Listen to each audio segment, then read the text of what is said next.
बळीराजाचा महत्त्वाचा असणारा सण म्हणजे पोळा। हा पोळा काही दिवसांवर आला असून त्यामुळे शेतकऱ्यांमध्ये आनंदाचे वातावरण पाहावयास मिळत असल्याने ग्रामीण भागात आजही मातीच्या बैलांना महत्त्वाचे स्थान दिले जाते। मातीच्या चुलीपासून ते गाडगे, मडकी, पणत्या, बोळके, रांजण, मादनी आणि गडवा विकून आपला उदरनिर्वाह चालवणाऱ्या पालखेड बंधारा येथील कारागीर मच्छिंद्र सोनावणे हे करत असून श्रावण महिन्याच्या शेवटी येणाऱ्या पोळा सणासाठी मातीच्या बैलांना रंग देण्याचे काम अंतिम टप्प्यात आले आहे। मातीत राबणाऱ्या सर्जाराजाप्रती ऋणानुबंध जोपासत बळीराजा पोळ्याच्या दिवशी मातीच्या बैलांची पूजा करतात व दुसऱ्या दिवशी हे बैल शेतामध्ये ठेवतात।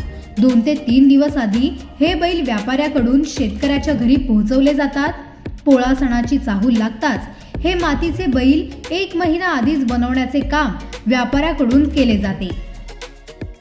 पूर्वीच्या काळी हे मातीचे बैल घरीच बनवले जायचे, परंतु स्पर्धेच्या या युगामध्ये आता व्यापारी साचेबंद बैल तयार करून त्याची विक्री करतात। पूर्वी या बैलांच्या बदल्यात धान्य दिले जायचे, मात्र आता यांत्रिक पद्धतीने शेती केली जात असल्याने धान्य पुरवठा कमी झाल्याने आता व्यापाऱ्यांकडून 5 ते 7 बैल शेतकऱ्यांना देऊन रोख रक्कम घेतली जाते। पूर्वीपासून आस्थागायत आम्ही ही कला जोपासली असून येणाऱ्या काळामध्ये तरुणाई या व्यवसायापासून दूर जात असल्याचे पालखेडचे व्यावसायिक मच्छिंद्र सोनावणे यांनी सांगितले। आमचा कुंभारकीचा व्यवसाय आहे। आम्ही ग्रामीणमध्ये पारंपरिक करतो।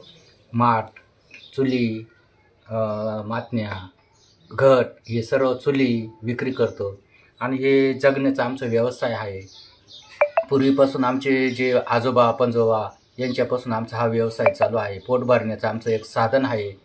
त्यापासून आम्हाला काही 2 रुपये भेटत आहे आणि त्याच्यावर आम्ही उपजीविका करतो। आम्ही जे शहरामध्ये चालत नाही, पण मग खेडेगावात सर्वही व्यवसाय चालला जातो, पारंपरिक प्रमाणे केला जातो। आणि पोळा आता 4-5 दिवसावर ठेपला आहे, त्यामुळे आमची रंगरंगोटी अंतिम टप्प्यावर येऊन टपली आहे।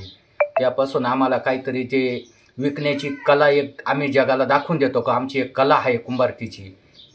ती कलेतून आम्ही त्यांना सांगतो बैलाचा कसा उपयोग केला जातो। बैल हा शेतीसाठी उपयोग केला जातो, पण हा कुंभारकीचा हा व्यवसाय, पण पहिला मान जो कुंभाराच्या बैलाला दिला जातो, मग शेतीच्या बैलाला दिला जातो। आणि हा जो व्यवसाय हा जो शेतकरी हा बैल घेतलाच जातो, कारण त्यांना जो बैल पहिला आमच्या पुरणपोळी बैलाला दिली जाते मग दुसऱ्या बैलाला दिली जाते त्यांच्या। हा व्यवसाय शहरामध्ये नाही चालत, पण खेड्यागावात पूर्णपणे चालतो। पूर्ण व्यवसायाच्या माध्यमातून आम्ही हा जगाला संदेश देतो का ही आमची एक कला आहे, ही कला आम्ही जगाला दाखवू शकतो आम्ही। आणि ही जी कला अशीच नाही तर चुली, माठ, मडके सर्वांची कला आम्ही दाखवू शकतो, अजूनही जोपासली जाते।